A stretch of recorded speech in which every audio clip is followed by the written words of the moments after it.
يس انديد تساهل لكل مستمع في كل مكان. زماننا 12 دقيقة بعد الساعة 7 صباحا داخل استديوهات راديو في مدينة جوبا في برنامج تردون معي أنا الهادي حواري نيابة عن زميلي إيمانويل جوزيف أكيلي. And now let us cross over to the education sector as the 2024 South Sudan Certificate of Secondary Education results roll in. A clear trend has emerged where private schools continue to dominate the top positions. While this reflects commendable progress in the private education sector, it has also sparked new concerns among teachers, students, lawmakers, and activists who are calling for urgent attention to the welfare and support of education in the public schools. Let us listen to a feature story produced and voiced by my colleague Barry Johnson.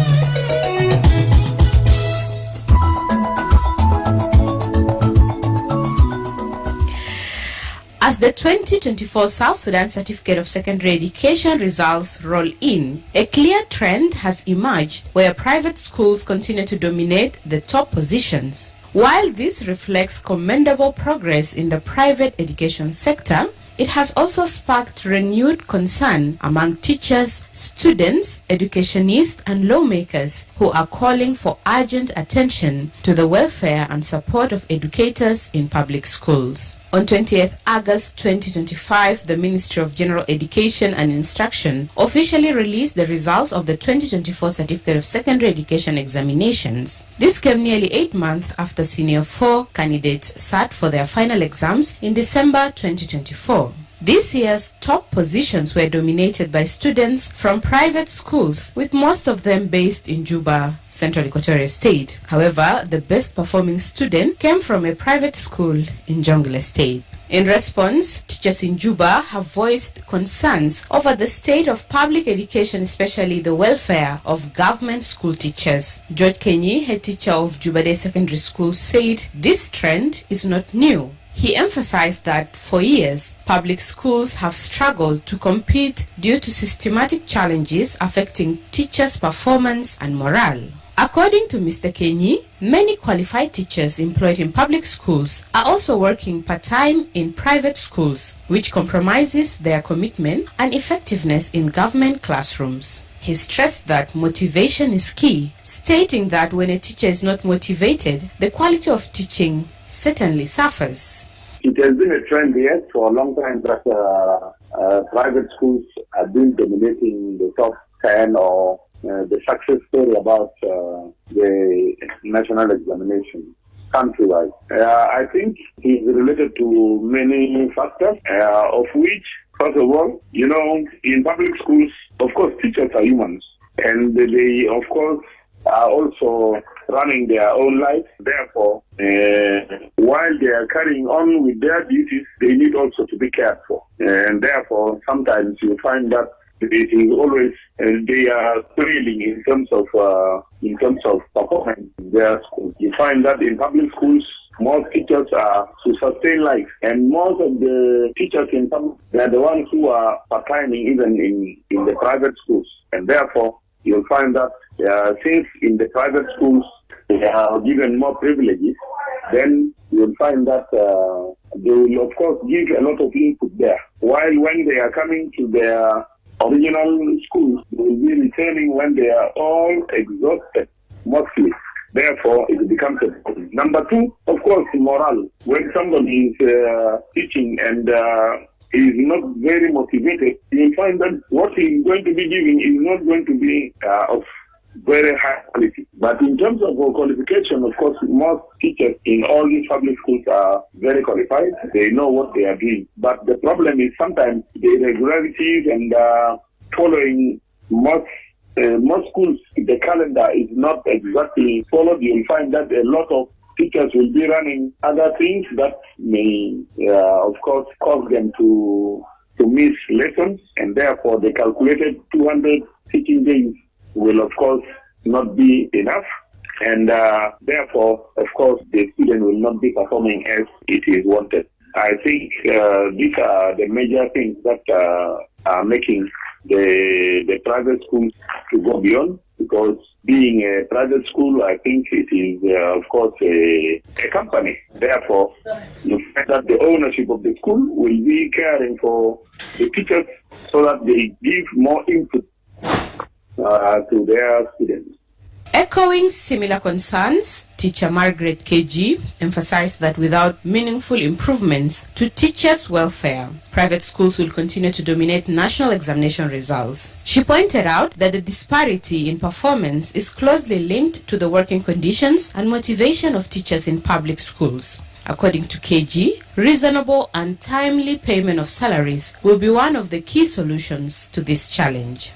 مدارس خاصة طبعا ممكن متوفر يلا مدارس حكومية احتاجتها ما متوفر يعني حكومية في ناحية حكومية يعني إذا كان أول حي جو تدريس أنا أكيد هم كمان بقدر أشيل التوب 10 نفس الناس حاليا اللي يدرسوا في مدارس خاصة ده ناس اللي طالع من حكومية وجا في مدارس خاصة يوم يدرسوا في مدارس خاصة يعني كانوا حي جو تدريس حكومية بكون سوا فرق بكون معك فرق بكون معك كانوا حي جو ده كويس تجدهم متوفر ما في حاجة بكون صعب في حكومية من هي تنجم في الزمن ومن هي يكون مناسب يعني مثلا ذات حكومية هناك من هي ما في مواصلات ما في يعني عشان انت بيجي في المدرسة وفي انت بيجي نظام طويل بدون سلوك فانت تدرس بس ساكت بس كده بدون مقابل حاجة لكن حاجة اللي بتجي بتعمل بس العدد المدرسة هناك ما في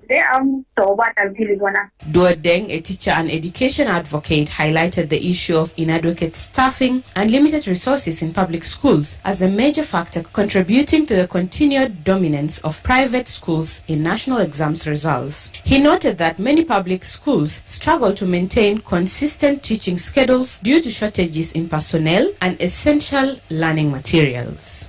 Number one, the teachers. They have inadequate teachers who are very inconsistent.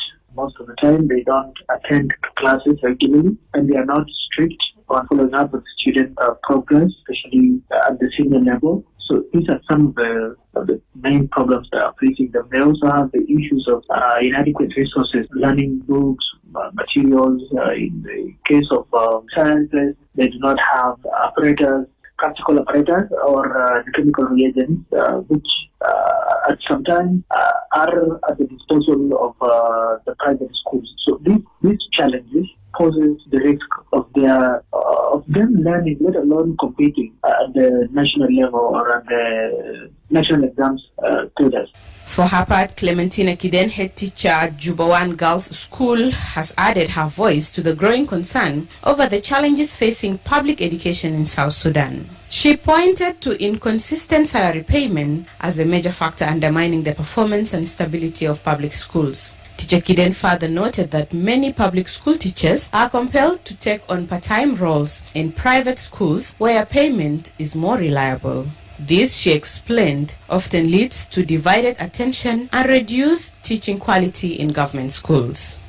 People, first of all, are not getting salary in time. The teachers are really sacrificing themselves to teach because we see to it that these are our children. If we leave them, they will go to the streets. Some of them will become robots, others will become Torontos, others the girls will just go for first marriage. So we are just struggling ourselves, just struggling to teach them. They don't concentrate very much because sometimes you can also teach tomorrow when there is nothing, then you go to another school. And as I can tell you, these children who are passing from the private schools, these are the government teachers that they want teaching them because they go and work there as a part-timer, and then they are given their salary on time. And the salary is a bit, even though it is not very much, but it is more better than nothing that is given in the government school. So they concentrate more in public school than more than the one of public school.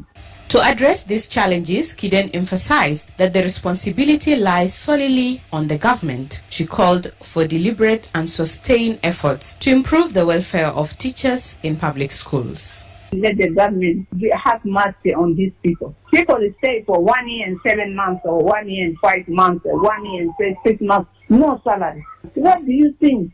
How do you think these people are surviving? It's because it's not because our God, who is a merciful God, full of grace. That is why we are today alive. Otherwise, if we are to be in the hand of human beings, all of us would have been died. We would have died.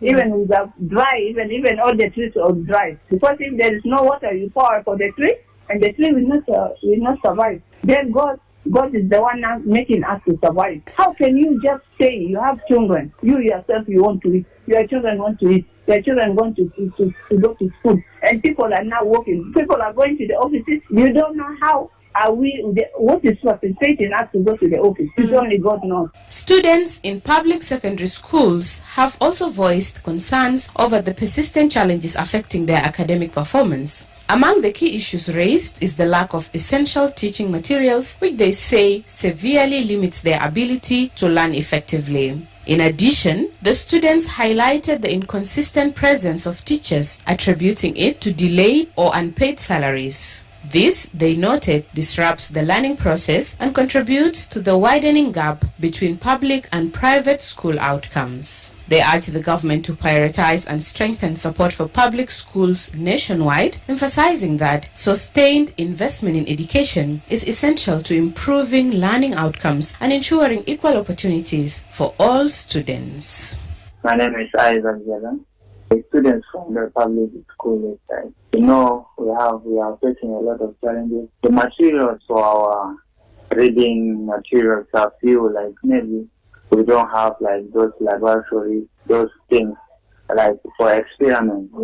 Physics, chemistry or biology, we need lab. We don't have lab like those experiments of chemistry or physics, we don't have. And even maybe teachers, they are facing a lot of challenges. They are the one working for themselves also, the amount maybe that the government is giving them, maybe it is a bit little or it is not reaching them at times. So they'll be working for themselves also, like outside there, they will be hustling, because they have children. They have children and even they have homes. So they will be focusing, somehow like outside, because they are just giving us their little time, like from maybe just 5 hours or something like that, they will be with us morning up to maybe 12 or 2. Then you see, this thing is now like a hindrance to the students, or it will be difficult for them. My name is Seamus Benjamin from 4th year science, Zibade. Some of the private schools, they are supported by most of their teachers, and their teachers always be with them and talk them, give them most of the things, and sometimes they can also be camping. And some people believe that private schools, they can buy also papers for their students, but in government school, some of the students, they will not be coming to school. You see someone staying 1 month not coming to school and come after 1 month again. But for private schools, they are serious. If you don't come for 3 days, maybe they will call your parents and ask the reason why you did not come to school. Any other challenge, I would like to call upon our government to support also the government schools. From a civil society standpoint, activist Boldeng Bol, based in Jonglei State, has called on the government to prioritize education as a cornerstone for a national development. Bol attributed the decline in performance across public schools to the irregular payment of teachers' salaries, describing it as a significant setback to the sector. Our government, South Sudan, appears to prioritize education, but in real sense, in practice, the government does not actually prioritize it. It prioritizes something else. Why? Because looking at private schools, either primary or secondary schools, or even public schools, tertiary schools, universities, you find that they actually do experience a lot of challenges. And these challenges, of course, result in the performance. And that's why you pose a question why these public schools are not even coming closer in terms of performance to private schools. This is because their challenges are overwhelming them. And now in some states, you find that private schools do not have teachers. Why? Because teachers are not being paid well. Teachers now in public schools have over a year without their salaries. And how do you expect somebody to work voluntarily for over a year. Somebody who has families, he has knowledge he wants to give. So this is one serious setback. These are major setbacks. Activist Ball also pointed to poor infrastructure as a critical factor contributing to the decline in public schools' performance. He noted that many government-run schools lack basic facilities such as adequate classrooms and learning material conditions that hinder both teaching and learning. Ball underscored the urgent need for increased government funding as a key solution to reviving public education in South Sudan. The government should walk the talk. If they say they are prioritizing education and they are concerned about the education of the generations that are currently in primary and secondary schools, and then they should walk the talk by funding the public schools that are there in all the states. Fund public.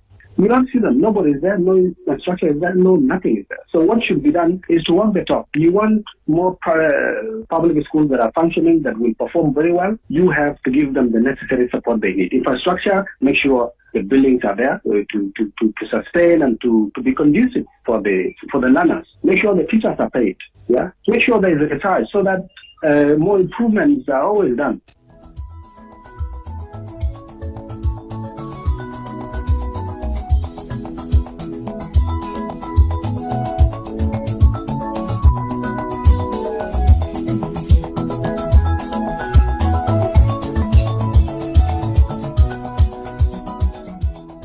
Last week, a member of the National Parliament, Majur Babur, has called for the establishment of more educational institutes and improvement of teachers' working condition in public schools to enable them to effectively compete with private schools. Babur said that the government holds the primary responsibility for general education, citing the dominance of private schools in the 2024 national examination results.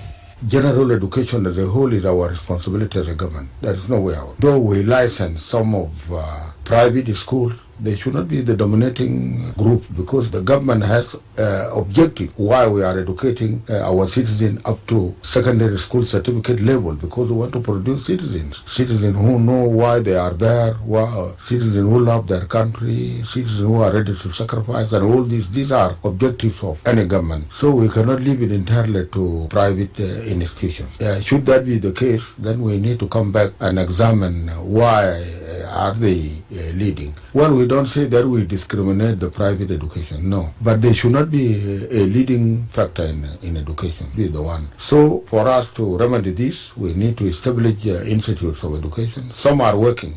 More need to be done, such that they are upgraded. When the proper teacher produce that, we need to look at the working conditions for the teachers.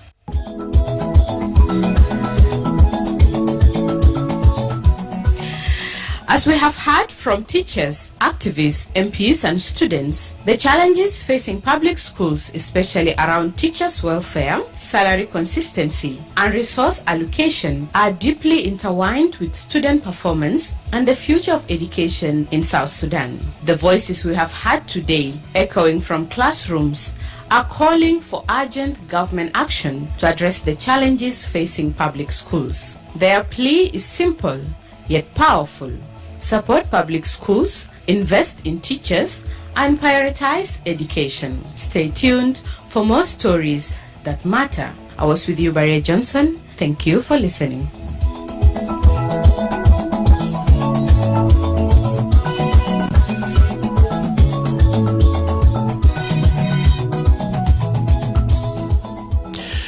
Yes, thank you, Barry Johnson.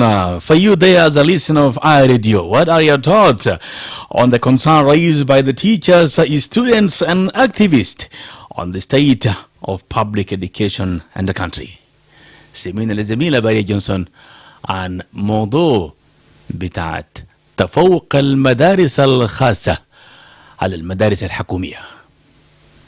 هل ده بيان انه في طريق لانهيار قطاع التعليم الحكومي ولا بيحصل شنو؟ خلينا نسمع منك كمستمع على اي راديو. دق لنا في تليفون 0911-986-986. هلو اي راديو.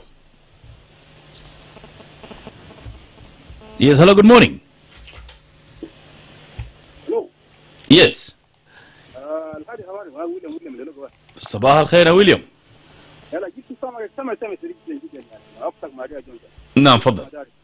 تعرف كل معلم طبعا أصلا هو ناجي، كان في المدرسة الخاصة ولا في المدرسة الحكومية، كل معلم هو ناجي أصلا ما يلم أبنائهم عشان يكونوا ناجحين.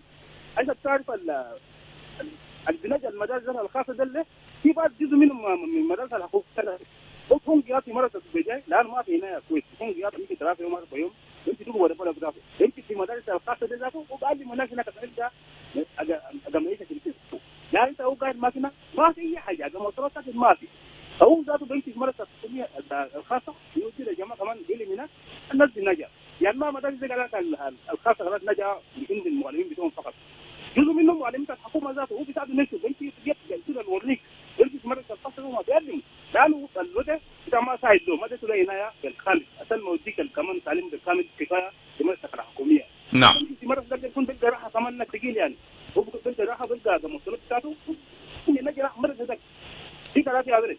شكرا جزيلا لك يا بلد. هلا يا راديو. الو صباح الخير. بنهاية الاستديو ما جد من واو. جد من واو فضل. نهاية وبنهاية كل المستمعين. انا والله برضه بس كان جد بس كلام شديد في دون السبب لكن الكلام ده زمن فات لكن بس انا بس بنخش في البرنامج في المدرسه لكن لو اديتني فرصه والله بكون سمشي لانه الكلام ده هذا بتاعي هنا. تفضل يا جدو. انا ما اعرف الكلام ده. اخش في موضوع انت عارف دائما ابدا يا الهادي هواري دائما ابدا لما نقول كلام يا اخوانا الناس بيقولوا يا اخوانا الناس اللي بيتكلم كده. الحل المدرسه الخاصه خصوصا في جنوب السودان منظمه حكومه ودي وزاره التربيه والتعليم. من المفترض الحكومه يدي النظر يا اخوانا في الحته دي. انت عارف دائما ابدا المسؤولين كلهم معظم اطفال قاعدين بيقروا في جنوب السودان هنا عشان بيهمهم ذاته في المدارس الخاصه. ناس عندهم امكانيه بيودوا اولادهم برا بيودوا ابنائهم برا لكن نحن المساكين نحن الطبانين هنا. رئيس الجنوب اللي هو ابونا في البكير يوم قال يا اخوانا المدرسه الحكوميه دي يا اخوانا الناس بتقرا مجانا. نعم الناس بتقرا مجال لكن وين الاساس اللي بدهم المبلغ القروش. اذا كده المدرسه الخاصه لما يكونوا نفسهم اما المدرسه الخاصه بانه المرتب الراتب الاساسه مبلغ كده. الاساسه كله حول من المدرسه الحكوميه مش للمدرسه الخاصه. الاستاذ برضه مبلغ خليته قلنا عنده اسره عنده ابناء داري يقريهم داري ياكلهم داري يعالجهم. طيب انا قاعد في مدرسه حكوميه ما قاعد نلقى خدماتي انا اقعد في مدرسه حكوميه لشنو؟ من المفترض ناس ناس التربيه والتعليم او حكومه وهم يدوا نظر يا اخوانا بانه حكومه دي اخوانا نرجوها مدرسه خاصه ده ما ممكن ان انت تيجي تحكمنا تحول ابنائنا كلهم في مدرسه خاصه ومدرسه حكوميه يكون ساكت. ده سبب فشل. انا بنقول فشل كده بالنسبه لي بنقول له فشل ليه المدرسه الخاصه بيجي احسن من المدرسه الحكوميه. انا هسه المسكين ده برضه انا هسه ما قال ودي ابنائي في مدرسه حكوميه لانه ما فوق اساسها ما فوق تعليم صح لكن المدرسه الخاصه فوق اساسها وفوق تعليم تمام 100% الحمد لله لانه داخلنا في قروش في خدمات لكن عنده مدرسه كويس. انا داري ابنائنا ما يستفيدوا زي ما هم شالوا ابنائهم ودوهم برا انا برضه داري عشان ابنائنا ده يستفيدوا بكره للدوله مش لازم انت نفسك انت لكن للدوله. نعم. هم لو عارفين بانه الدوله ده ما حق زول واحد من المفترض يرجوه مدرسه حكوميه دي يا اخوانا زي ما كان زمان. شكرا جزيلا لك. معلش اقدر اخوي جدا عشان ندي فرصه للناس ثانيين برضه. شكرا جزيلا لك. هلو يا راديو. الو صباح الخير. صباح النور سلطانه ماما مريم. ليلة السلطانه بجد. ايوه كيف يا سلطانه؟ فونت كده قال توالي. ايوه كل زول في بيته لازم يتصل.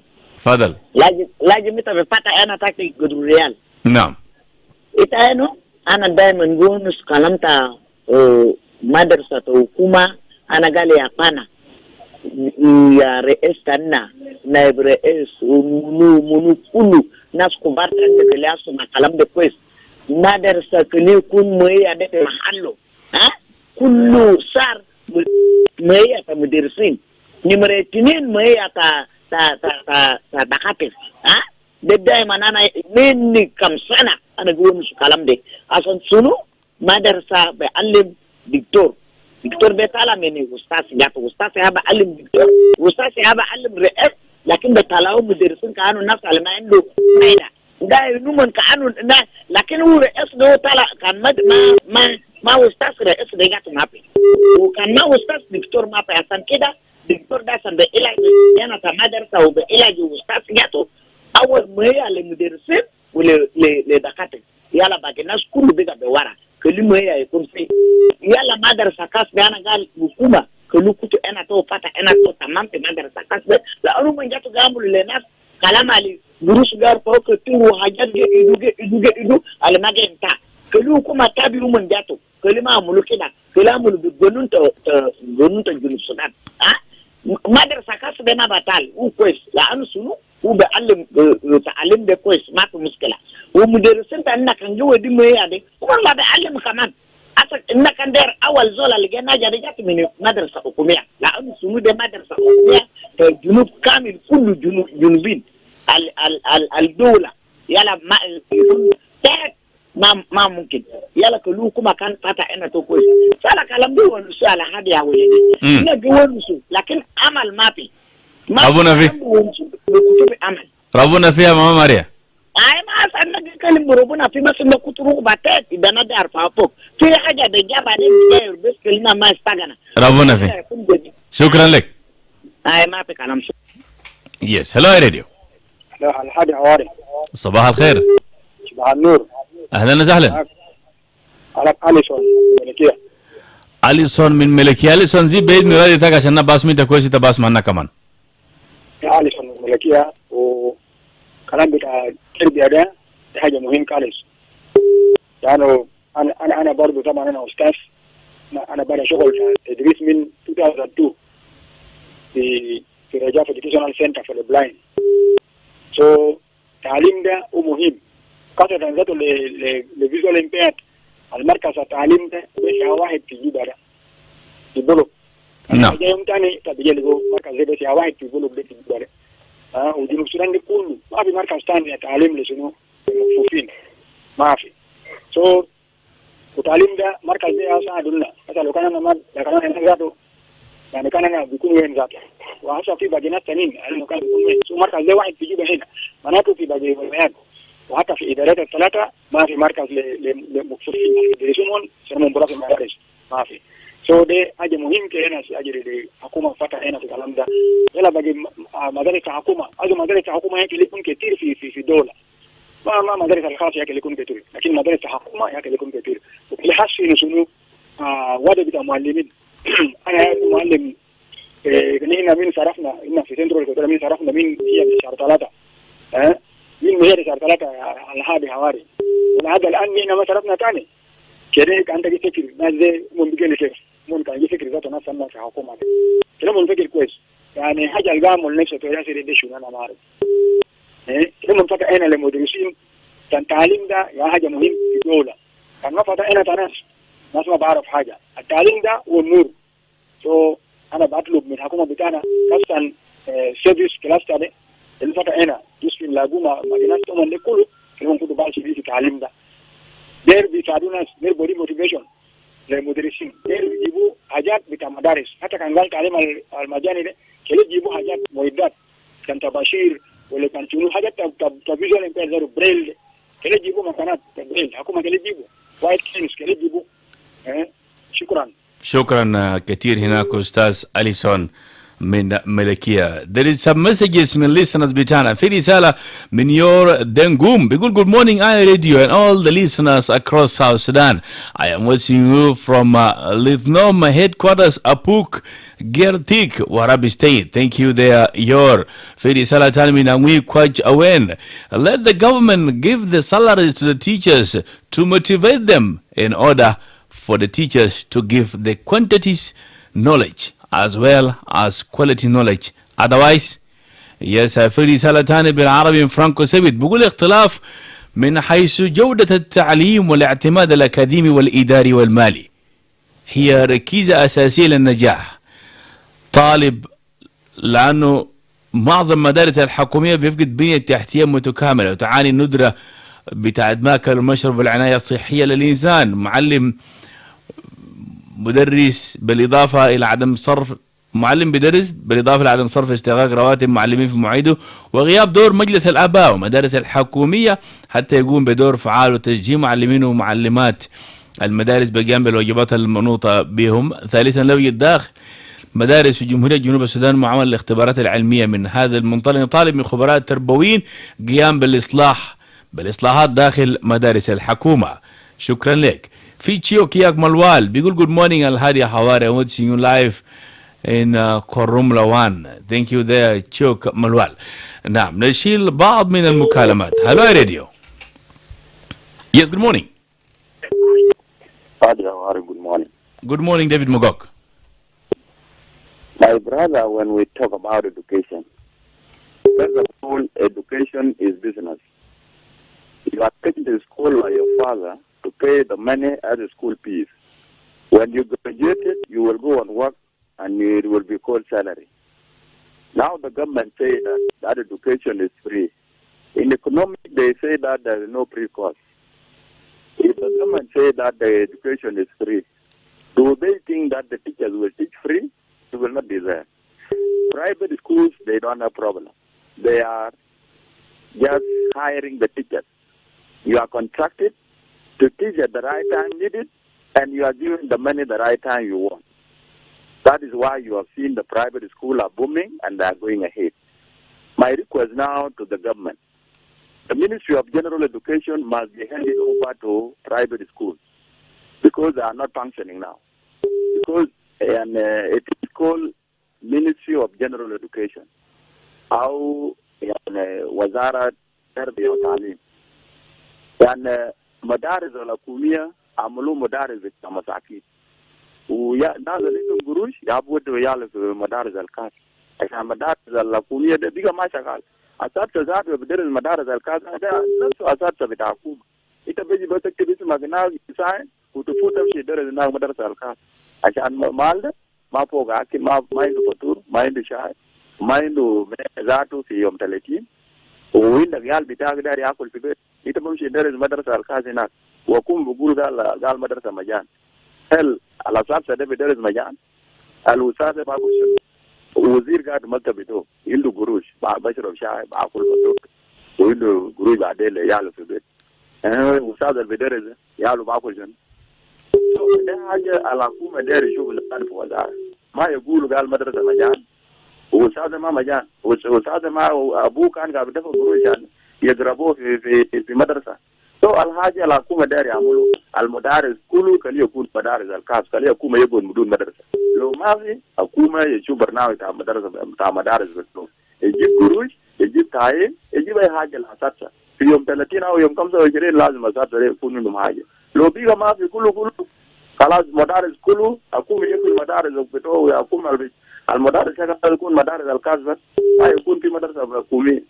أصل وزير زمانه قاعد بعمل إعلان هناك قال من أول مدرسة هذا آخرنا عشان أول ده بيجا مدارس الكاس هو برا ذاته هو قاعد بقول نفسه كيف يعني ده حكومة يا مقصول وما عنده مدرسة واحد نجا أو جنا واحد ذات عشان أول. So that one is something very bad. It's very simple. Yes. For you know, David Mogok. Yes. You know, this comment of view remind me one thing. Most of those who are holding now these ministerial positions, most of them, they went through these public schools. When you talk about Malek secondary schools in Bor, we talk about, Loka secondary school in Loka, which is belong to Lanya County, Rumbek secondary school in Lake State. You talk about, there in Malakal secondary schools, there in Mbili and Tonj. ده كل زمن داك مدارس بتاع حكومة في الزمن داك. يعني ده كان حكومة السودان. نعم حكومة زمان داك. What is supposed to be number one is this, Hawari Hawari. Yes. But what is so-called copy and paste. Yeah. If our government needs the government school to work, they should have to copy from different countries. How will the government by itself take care of its schools, like government school? The reason why Rumbek Secondary was very good, it was run by the government, and government give everything to the teachers. There was food for work, there are salaries at the right time, there is insurance, that is for treatment of the teachers. The families, even they have houses where they sleep, and so forth. By now, teachers are the poorest people now in the country, including the soldiers. So the government has had to correct this. Either they corrected it or they give all schools to be private schools instead of government schools. Yes. Thank you. Thank you there, David Mogok from our town of Western Baragazali State. Hello, good morning. Yes, hello. Yes. Hello. Hello. Yes, good morning. Hello, أستاذ حواري. صباح الخير. كبار المذيعين في جمهورية جنوب السودان، الرجل العنيف وشريك شنوها في الإعلام. الله يعطيك العافية. معك عمك حسن مشاري، قال الله صباح جمهورية جنوب السودان. صباح النور حسن مشار. مرحبا بك والله يا أخي، نخش سريع في هذا البرنامج. أنا أتمنى من الله من الأخوان المتحدثين دائما يختصروا الحديث، يقولوا كلمات لها نقاط الحروف، حدود الحروف، وتكون كلمات لها معانيها. نعم. كلمة واحدة تكون لها قيمة، ما يكون يطول الحديث عشان يدوا فرصة للناس الغير يكون لهم وجهة نظر، عشان الرأي العام الجنوبي شوية يعرف إنه الناس جارة البلد. يا اخواننا يعني الناس تمسك الراديو، تمسك الاعلام، وهم في نهايه المطاف ما بيعرفوا يتحدثون عن كلمات، كلام بالنسبه تجيبوا كلام عباره عن لبان، لا ده ما وقته. احنا عايزين كلمات بسيطه والشعب الجنوبي يستفيد منه، والمواطن الجنوبي الشارع العام. طبعا يختصر موضوع المخطوفين في بلدنا جنوب السودان، طبعا ما يلاقي حقهم. انا قدامك ده حاليا انا اعمل في العيون الاثنين تعبان بمعنى الكلمه، لا اشوف شوفي تكون نص يعني ما اعرف في هذا، لان اول حاجه ما لاقي علاج، ما في جهه مسؤوله مني، بلغت الجهات الحكوميه ما في يوم من الايام 1000 جنيه عشان شربها قطره لمع جدع. ولدي اطفال في المدارس، خلوا المدارس ما هي من المعيشه. لكن انا اتمنى ان الله ربنا يوفق وينقذ الشعب الجنوب السودان ويخفف الحاله اللي علينا صغيرنا وكبيرنا، واتمنى ان القاده يدركوا ما نحن نقوله كمتحدثين. ويدي الهادي الحواري، انت الرجل بالنسبه انا بسمع في الاعلام هم المستعدين، انتوا لا تنقلوا مهمه للشعب الجنوبي، لكن يا ريت يفهموا انتوا ماذا يجري في البلد، انتوا اعلاميين على مستوى عالي جدا. نعم. ربنا يحفظكم. السلام عليكم. الصحة والعافية إن شاء الله حسن مشار، حاتصل بك لاحقا إن شاء الله. ربنا يديك الصحة والعافية إن شاء الله. يلا يا ابني. وربنا يصلح حال البلد. تشكر إن شاء الله. تشكر. شكرا جزيلا. هلو يا راديو. هلو. يس جود مورنينج. صباح الخير. صباح النور. اهلا وسهلا الحادي حواري. يا هلا بك يا خادم الرب بيتر بارا. شكرا جزيلا. نعم. بصراحة لو سألنا بعد استغلال جنوب السودان في كم مدارس حكومية بنيت؟ ما في مدارس حكومية بنيت في جنوب السودان، وأنا دائما بذكر الراحل إبراهيم عبود. لا إبراهيم عبود ما كان في أي مدرسة في جنوب السودان مدارس حكومية. لو شفت تصميم بتاعت المدارس البناء إبراهيم عبود في جنوب السودان، مشيت أي مدينة بتلقى نفس الخرطة، نفس الفناء، نفس الشكل، نفس الجمالية. لو ما إبراهيم عبود بنى مدارس ده في 64 كان ما في مدارس في جنوب السودان يا جنوبيين. طيب أخذنا استغلال، المفروض تزيد ولا تنتهي يا الحادي؟ تزيد. المفروض تزيد. هل زيدة؟ لا أبدا. ما في. هم ركزوا في مدارس خاصة. هي مدارس خاصة دي بتعملوا. بارا؟ نعم. اللي نحن بنغطيه دائما في التغطيات الصحفية والإعلامية هو بيكون في صيانة أو في مبادرة من المنظمات الدولية أو المنظمات الأممية لبناء فصول زيادة في مدارس، وده اللي بتحصل دائما، بيكون عملية بتاع دعم أو منح للحكومة. هاي المفروض تزيد المدارس، تزيد الفصول، لأنه فنابتة المدارس ده بيقاو مساحات شنو كبيرة، لكن للأسف الفناء بقت فيه شنو استثمار يا الحادي. نعم. حول المدارس ورش، حول المدارس فنادق، حول المدارس دكاكين. هل الطلبة دي بيفهم؟ البيئة المدرسية بقت معدومة في المدارس الحكومية. دي نمرة واحد. نمرة اثنين، قالوا كاد المعلم أن يكون رسولا، والآن في جنوب السودان كاد المعلم أن يكون سميه ما تسمي. معلم بقى ما عنده أي دور. زمان معلم هو معلم، كاد أن يكون رسولا. لو مشيت جمهورية ألمانيا الليلة، لو مشيت يابان، الناس اللي بياخدوا ما هي اكثر هم معلمين بتاع مدارس الاساس. هم بياخدوا ما هي اكثر من وزير ومن من بروفيسورات في الجامعات. ليه؟ لانه المعلم بتاع مرحله الاساس ده هو يا معلم يا قاعد يعلم الناس، قاعد يعلم بني ادم، يديك حروف وتلملم الحروف يطلع كلمه. نعم. لكن في جنوب السودان محمشين ما عندهم اي دور. يلا المدارس الحكوميه بتفوز كيف؟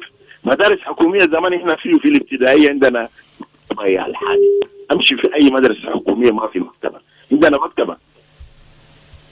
لقينا فيه مكتبه، مشينا سنه اولى فيه مكتبه، هنا في المتوسط يا الحادي حواري، هنا في داخليه، مريد عنده داخليه، توريت عنده داخليه، جبوان جميدة عنده داخليه، واو الوسطى عنده داخليه، مالك عنده داخليه، جنجولة في ملكال عنده داخليه، في متوسطه، ده متوسطه.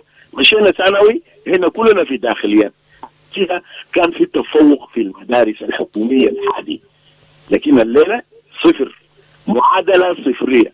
الحكومه تقعد تعمل مؤتمر، يا ما تجيب فيه تربويين معلمين، ما تجيب سياسيين. السياسيين ما بيفقه اي حاجه. بعدين نمره 2 الوزارات بتاعت التربيه تجيب فيه تربوي، تجيب فيه انسان تربوي معلم كادر. يعني هذه تركيبه، ده اخر نقطه، تركيبه بتاع جنوب السودان غريب. زمان جنوبيين مشوا درسوا عرب في الدول العربيه. نعم. مشينا في السعوديه، دول الخليج، يمن. احنا يعلمنا نازل، شوف نازل فاتوا وين؟ طيب نرجع في بلدنا، الناس الجو عندهم كده مرمين في شوارع. نعم. شكرا جزيلا. أستاذ براء، قبل ما تكفي الخط لعلمك، وزيرنا الحالي هو وزير التربية ووزير التعليم العام والتوجيه. عندنا 14 وزارة التربية في جنوب السودان. أستاذ بول كيوكا بول هو كان واحد من المعلمين في المدارس الثانوية التابعة للنازحين في خرطوم، لو ما خاني الذاكرة حسب ما قاله واحد من الوزراء الولايين. شكرا جزيلا لك. شكرا جزيلا. شكرا جزيلا لك. هناك أستاذ بيتر براء.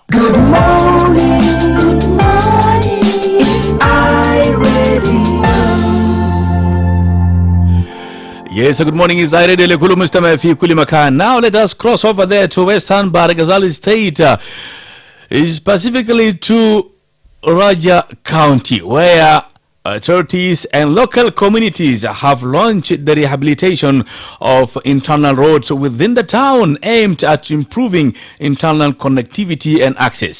That's according to Addison Arcangelo, the County Commissioner of Raja County. Addison says the initiative involved both the participation of the county authorities and community political parties, as well as youth, women and local chiefs. He says the targeted roads are the road connecting the county headquarters through Raja Bridge to Custom Point, which leads to Sudan, which is 1,250 meters long, plus many other internal roads. He added that the work will include the Raja Bridge, which was constructed in 1931, and roads connecting Raja to Wau and other payams of the county. Let us listen to Commissioner Addison. التوحد بتاعنا من اجل السلام والاستقرار والتقدم بتاع مقاطعه راجا، فكل الاحزاب السياسيه هنا حملناهم المسؤوليه بتاع انه يعملوا ترميم في الطرق الداخليه لراجا، وبعد ذلك ممكن يساهموا برضه في صيانه بتاع الشارع اللي بربط بين واو وراجا وبعض الطرق الاخرى اللي بتودي للبيامات، لانه غالبا في موسم الخريف راجا بتكون مقطوعه من بعض البيامات، بتكون مقطوعه من الرئاسه بتاع المقاطعه، وده قاعد ياثر كثير جدا في الخدمات الصحيه والتعليم وكذا. ثانيا المبادره بتاعنا من اجل الوحده بتاعت راجا، وحده بتاع كل شعب راجا برغم تنوعهم الثقافي والاجتماعي والسياسي، لكن الحدث بتاعنا الاولى هي راجا. فالغرض بتاعنا الرئيسي هو ترميم الشوارع الداخليه، لانه لاحظنا انه في بعض الشوارع بيحتاج لترميم، بيحتاج لصيانه. بصفه خاصه الكوبري بتاع راجا تم يمكن الانشاء بتاعه سنه 1932 ولا 31، كوبري قديمه جدا وقربت تقفل ال 100 عام. فالكوبري بيحتاج لصيانه لانه قاعدين نستخدموه، المواطن بيستخدموا، التجار وكل الناس هم مستخدمين بتاع الكوبري. فقمنا بالمبادرة إنه نسينا الشارع الجاي من رئاسة المقاطعة لحد الكوبري، ومن الكوبري لحد المحطة بتاع كاستون برا اللي هي شارع المعدي إلى السودان. فهنا هنا الليلة اليوم الأول ده تدشين فقط، والطول بتاع طريق الحج هنا شغالين فيه بداية بيوم الليلة بتصل 1250 متر. 1250 متر ده الطريق اللي بحتاج للترميم، أما باقي الطريق الثانية هي في حالة كويسة جدا، لكن الطريق الحج هنا شغالين فيه وهو بيحتاج للترميم. بالنسبة للتمويل هنا كونا لجان مختلفة من الأحزاب السياسية وبتمثيل بتاع الشباب والمرأة والسلاطين عشان هم يعملوا لنا موبيلايزيشن بتاع يجمعوا لنا بعض العينات، إذا كان ده مواد غذائية، إذا كان ده مواد بتاع البناء زي الإسمنت، إذا في تبرعات في كذا. فهنا كمجتمع هنا كونا لجنة عشان يمشي يطوف على كل المنظمات، الغرفة التجارية، التجار في السوق، وبعد الناس أصحاب القلوب الرحيمة إنه يقدر يساهموا في الترميم بتاع الشارع ده. أما الميزانية الكبيرة بنسبة 80% ده من إدارة بتاع المقاطعة. هنا جهزنا ميزانية محددة عشان نقدر نساهم به في ترميم بتاع الطرق الداخلية في راجع. التكلفة الكلية المقدرة للصيانة بتاع الشارع من رئاسة المقاطعة لحد كاستون برا يمكن مقدر ب 54 مليون. 54 مليون يمكن يكون ده التوتال بتاع القروش اللي نحن محتاجين له عشان نوفر الاسمنت، نوفر الخرسانة، ونوفر الحجر عشان بعد ذاك نعمل عملية بتاع الترميم، زائد توفير الوجبات البسيطة زي السندويشتات للناس اللي بيكونوا شغالين، لأنه برضه استهدفنا مجموعات في الأحياء برضه عندها مجموعة كل الحي مثلا بيشارك ب 30 نفر أو 20 نفر، وعندها 22 حي في راجع، معناته بيحتاج انك برضه توفر وجبة بسيطة للناس عشان هم يقدروا يشاركوا مع بعض. وعي انه احنا بنشتغل من الساعة 6 صباحا لحد الساعة 3 مساء في الترميم بتاع الشارع. فالميزانية الكلية هي يا هو زي ما انا ذكرته الميزانية المحدد لشارع واحدة فقط اللي هي من رئاسة المقاطعة لحد الكاستون برا. الشوارع اللي احنا مستهدفينه اول حاجة هو زي ما انا ذكرت الشارع المربوط من رئاسة المقاطعة مرورة بكوبري بطاراجة ومرورة بالحامية العسكرية منه بتمشي للبوابة برا اتجاه الشمالي ماشي للشارع بتاع السودان. ده الشارع رقم واحد. الشارع الثاني اللي احنا مستهدفينه برضه بربط مجتمع بطاراجة لانه في خيرات كثيرة في راجة قاعد يكون عائق كبير جدا لبعض الاطفال بتاع المدارس وكذا، اللي هو الشارع بربط ماشي للشارع بتاع ويل اللي هي ماشي لخربوقة وماشي للخرشمام. يمكن الطريق ده اقل شويه يمكن بصل ل 500 او 600 متر. ده الشارع رقم 2. الشارع الثانيه او الثالثه ده الشارع بربط من مطار بتاع راجة وماشي مرورة انت طالع للبوابه الرئيسيه البوابه الجنوبيه وانت ماشي للعاصمه بتاع ولايه اللي هي واو. الباقي الطرق الثانيه ده الطرق الداخليه ويمكن شغل فيها بسيطه، لكن هنا هسه مستهدفين الثلاث الشوارع الرئيسيه ده لانه فيها خيران وفي مناطق وعره جدا بيحتاج لشغل بدري لانه هنا هسه مقبلين لشهر 9 وراجع غالبا شهر 8 و9 الامطار فيها بيكون غزير جدا جدا. فقلنا نخلص الثلاث الطرق الرئيسيه ده بعد ذاك هنا بنشتغل الطرق الداخليه. الجانب الثاني والاخيره العمل بتاعنا بتدوم لحد شهر 12. احنا بنعمل ترميم الطرق ده من لحد شهر 12 نتاكد انه الطرق الداخليه في راجع كله مرمم بصوره جميله عشان يسهل الحركه بتاع الاسعاف، يسهل الحركه بتاع المواطن، يصل للسوق، يصل للمدرسه، يصل لاي موقع عمل بتاعه هو مقصود له. نعم، نيابة عن زملائي باريا جونسون أوان موسيس وبولينو أتينا كنت معكم الهادي حواري. الحين نقابلكم بكرة في يوم جديد وتاريخ جديد. كونوا معنا بعد شوية في أخبار بالعربي مع زميل باجوكو تشاغاوا.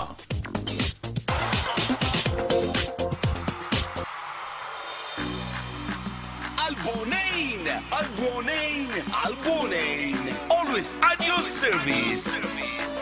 For all wholesale traders, save more for your people. Wholesale food items available now.